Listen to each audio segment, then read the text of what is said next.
Daily Bible word தமிழுக்கு அன்புடன் வரவேற்கிறோம். இன்று ஏப்ரல் 3, 2026. திருப்பாடுகளின் வெள்ளி. யோவான் எழுதியபடி நம் ஆண்டவராகிய இயேசு கிறிஸ்துவின் திருப்பாடுகள். யோவான் எழுதிய தூய நற்செய்தியிலிருந்து வாசகம். அதிகாரம் 13. இறை வார்த்தைகள் 1 முதல் 19 முதல் 15 வரை. இயேசு தம் சீடர்களோடு கெதரோன் என்னும் நீரோடையை கடந்து சென்றார். அங்கே ஒரு தோட்டம் இருந்தது. தம் சீடர்களோடு இயேசு அதில் நுழைந்தார். அவரை காட்டிக் கொடுத்த யூதாசுக்கு அந்த இடம் தெரியும். ஏனெனில் இயேசுவும் அவருடைய சீடர்களும் அடிக்கடி அங்கு கூடுவர். படைப்பிரிவினரையும் தலைமை குருக்களும் பரிசேயரும் அனுப்பிய காவலர்களையும் கூட்டிக் கொண்டு யூதாசு விளக்குகளோடும் பந்தங்களோடும் படைக்கலங்களோடும் அங்கே வந்தான். தமக்கு நிகழப்போகிற அனைத்தையும் இயேசு அறிந்து அவர்கள் முன் சென்று, யாரை தேடுகிறீர்கள் என்று கேட்டார். அவர்கள் மறுமொழியாக, நாசரேத்து இயேசுவை தேடுகிறோம் என்றார்கள். இயேசு, நான் தான் என்றார். அவரை காட்டிக் கொடுத்த யூதாசும் அவர்களோடு நின்று கொண்டிருந்தான். நான் தான் என்று இயேசு அவர்களிடம் சொன்னதும் அவர்கள் பின்வாங்கி தரையில் விழுந்தார்கள். யாரை தேடுகிறீர்கள் என்று இயேசு மீண்டும் அவர்களிடம் கேட்டார். அவர்கள், நாசரேத்து இயேசுவை தேடுகிறோம் என்றார்கள். இயேசு அவர்களை பார்த்து, நான் தான் என்று உங்களிடம் சொன்னேனே, நீங்கள் என்னை தேடுகிறீர்கள் என்றால் இவர்களை போக விடுங்கள் என்றார். நீர் என்னிடம் ஒப்படைத்தவர்களுள் எவரையும் நான் இழந்துவிடவில்லை என்று அவரே கூறியிருந்தது இவ்வாறு நிறைவேறியது. சீமோன் பேதுருவிடம் ஒரு வாள் இருந்தது. அவர் அதை உருவி தலைமை குருவின் பணியாளரை தாக்கி அவரது வலக்காதை வெட்டினார். அப்பணியாளரின் பெயர் மால்கு. இயேசு பேதுருவிடம், வாளை உறையில் போடு, தந்தை எனக்கு அளித்த துன்பக் கிண்ணத்திலிருந்து நான் குடிக்காமல் இருப்பேனோ என்றார். படைப்பிரிவினரும் ஆயிரத்தவர் தலைவரும் யூதர்களின் காவலர்களும் இயேசுவை பிடித்து கட்டி முதலில் அவரை அன்னாவிடம் கொண்டு சென்றார்கள். ஏனெனில் அந்த ஆண்டில் தலைமை குருவாயிருந்த கயபாவுக்கு அவர் மாமனார். இந்த கயபாதான் மக்களுக்காக ஒருவர் மட்டும் இறப்பது நல்லது என்று யூதர்களுக்கு ஆலோசனை கூறியவர். சீமோன் பேதுருவும் மற்றொரு சீடரும் இயேசுவை பின்தொடர்ந்து வந்தனர். அந்த சீடர் தலைமை குருவுக்கு அறிமுகமானவர். ஆகவே இயேசுவுடன் தலைமை குருவின் மாளிகை முற்றத்தில் நுழைந்தார். பேதுரு வெளியில் வாயிலருகே நின்று கொண்டிருந்தார். அப்போது தலைமை குருவுக்கு அறிமுகமாயிருந்த அந்த சீடர் வெளியே வந்து வாயில் காவலரிடம் சொல்லி பேதுருவை உள்ளே கூட்டிச் சென்றார். வாயில் காவல் செய்த அப்பணிப்பெண் பேதுருவிடம், நீயும் இம்மனிதனுடைய சீடருள் ஒருவன்தானே என்று கேட்டார். பேதுரு, இல்லை என்றார்.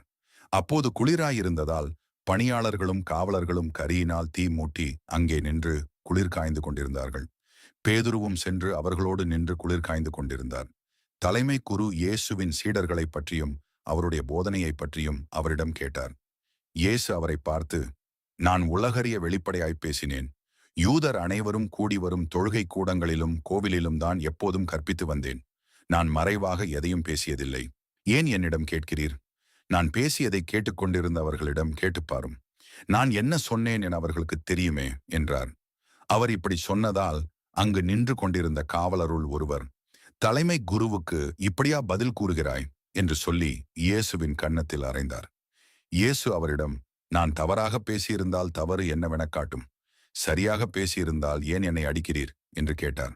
அதன்பின் அண்ணா அவரை கட்டப்பட்ட நிலையில் தலைமை குரு கயபாவிடம் அனுப்பினார். சீமோன் பேதுரு அங்கு நின்று குளிர் காய்ந்து கொண்டிருந்தார். அப்போது அங்கிருந்தவர்கள் அவரிடம், நீயும் அவனுடைய சீடர்களுள் ஒருவன்தானே என்று கேட்டனர். அவர் இல்லை என்று மறுதளித்தார். தலைமை குருவின் பணியாளருள் ஒருவர், நான் உன்னை தோட்டத்தில் அவரோடு பார்க்கவில்லையா என்று கேட்டார். பேதுருவால் காது வெட்டப்பட்டவருக்கு இவர் உறவினர். பேதுரு மீண்டும் மறுதளித்தார். உடனே சேவல் கூவிற்று. அதன்பின் அவர்கள் கயபாவிடமிருந்து ஆளுநர் மாளிகைக்கு இயேசுவை கொண்டு சென்றார்கள். அப்போது விடியற்காலம். பாஸ்கா உணவை உண்ணுமுன் தீட்டுப்படாமல் இருக்க ஆளுநர் மாளிகையில் அவர்கள் நுழையவில்லை. எனவே பிலாத்து வெளியே அவர்களிடம் வந்து, நீங்கள் இந்த ஆளுக்கு எதிராக கூறும் குற்றச்சாட்டு என்ன என்று கேட்டார். அதற்கு அவர்கள், இவன் குற்றம் செய்யாதிருந்தால் இவனை நாங்கள் உம்மிடம் ஒப்புவித்திருக்க மாட்டோம் என்றார்கள். பிலாத்து அவர்களிடம், நீங்கள் இவனை கொண்டு போய் உங்கள் சட்டப்படி இவனுக்கு தீர்ப்பு வழங்குங்கள் என்றார். யூதர்கள் அவரிடம், சட்டப்படி நாங்கள் யாருக்கும் மரண தண்டனை விதிக்க முடியாது என்றார்கள். இவ்வாறு தாம் எப்படிப்பட்ட சாவுக்கு உட்படப் போகிறார் என்பதை குறிப்பிட்டு இயேசு கூறியிருந்ததை நிறைவேறச் செய்தார்கள். பிலாத்து மீண்டும் ஆளுநர் மாளிகைக்குள் சென்று இயேசுவை கூப்பிட்டு அவரிடம், நீ யூதரின் அரசனா என்று கேட்டான். இயேசு மறுமொழியாக, நீராக இதை கேட்கிறீரா அல்லது மற்றவர்கள் என்னை பற்றி உம்மிடம் சொன்னதை வைத்து கேட்கிறீரா என்று கேட்டார். அதற்கு பிலாத்து, நான் ஒரு யூதனா? என்ன? உன் இனத்தவரும் தலைமை குருக்களும் தானே உன்னை என்னிடம் ஒப்புவித்தார்கள். நீ என்ன செய்தாய் என்று கேட்டான். இயேசு மறுமொழியாக, எனது ஆட்சி இவ்வுலக ஆட்சி போன்றது அல்ல.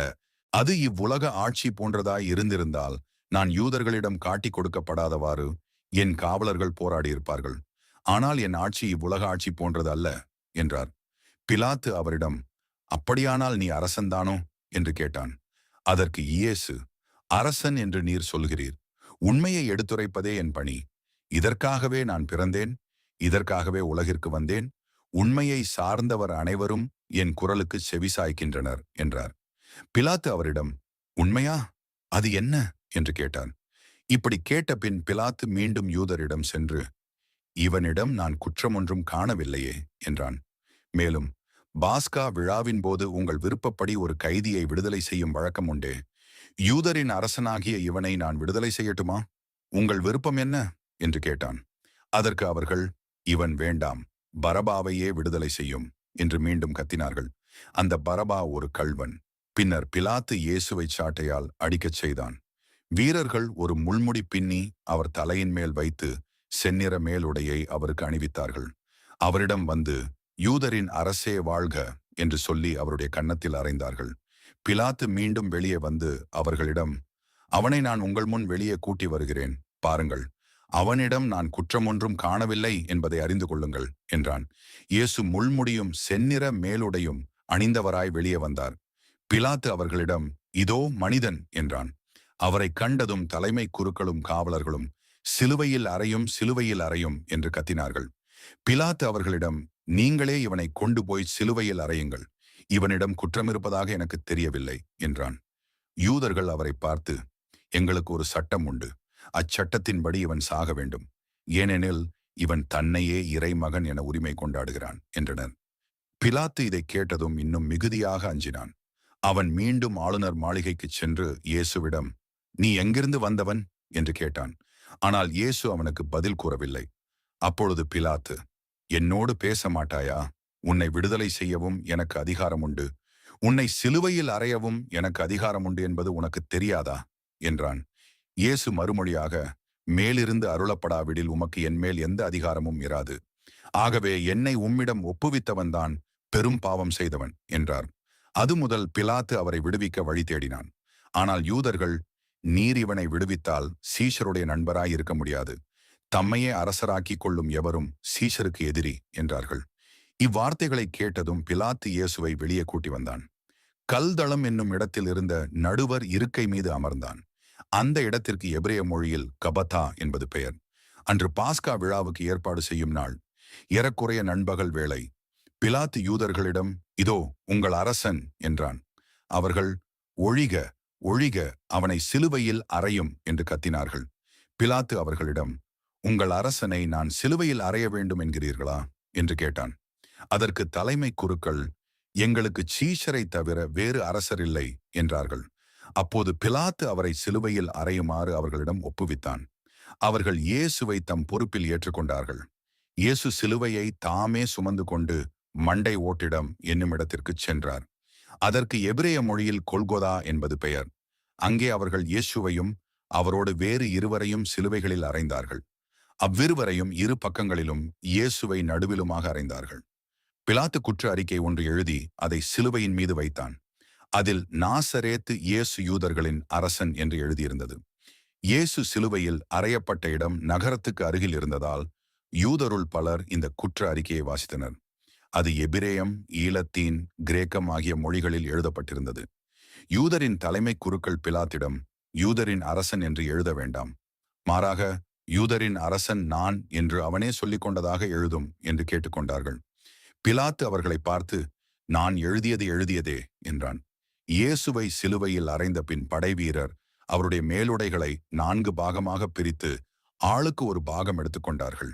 அங்கியையும் அவர்களே எடுத்துக்கொண்டனர். அந்த அங்கி மேலிருந்து கீழ்வரை தையலே இல்லாமல் நெய்யப்பட்டிருந்தது. எனவே அவர்கள் ஒருவரை ஒருவர் நோக்கி, அதை கிழிக்க வேண்டாம், அது யாருக்கு கிடைக்கும் என்று பார்க்க சீட்டு குலுக்கி போடுவோம் என்றார்கள். என் ஆடைகளை தங்களுக்குள் பகிர்ந்து என் உடை மீது சீட்டு போட்டார்கள் என்னும் மறைநூல் வாக்கு இவ்வாறு நிறைவேறியது. சிலுவை அருகில் இயேசுவின் தாயும் தாயின் சகோதரியும் குளோப்பாவின் மனைவியுமான மரியாவும் மகதலா மரியாவும் நின்று கொண்டிருந்தனர். இயேசு தம் தாயையும் அருகில் நின்ற தம் அன்பு சீடரையும் கண்டு தம் தாயிடம், அம்மா, இவரே உம் மகன் என்றார். பின்னர் தம் சீடரிடம், இவரே உம் தாய் என்றார். அந்நேரம் முதல் அச்சீடர் அவரை தம் வீட்டில் ஏற்று ஆதரவு அளித்து வந்தார். இதன் பின் அனைத்தும் நிறைவேறிவிட்டது என்பதை அறிந்த இயேசு தாகமாயிருக்கிறது என்றார். மறைநூலில் எழுதியுள்ளது நிறைவேறவே இவ்வாறு சொன்னார். அங்கே ஒரு பாத்திரம் நிறைய புளித்த திராட்சை இரசம் இருந்தது. அதில் கடற்பஞ்சை நன்கு தோய்த்து ஈசோப்பு தண்டில் பொருத்தி அதை அவர்கள் அவரது வாயில் வைத்தார்கள். அந்த இரசத்தை குடித்ததும் இயேசு, எல்லாம் நிறைவேறிற்று என்று கூறி தலை சாய்த்து ஆவியை ஒப்படைத்தார். இங்கு முழந்தாளிட்டு சிறிது நேரம் மௌனமாக இருக்கவும்.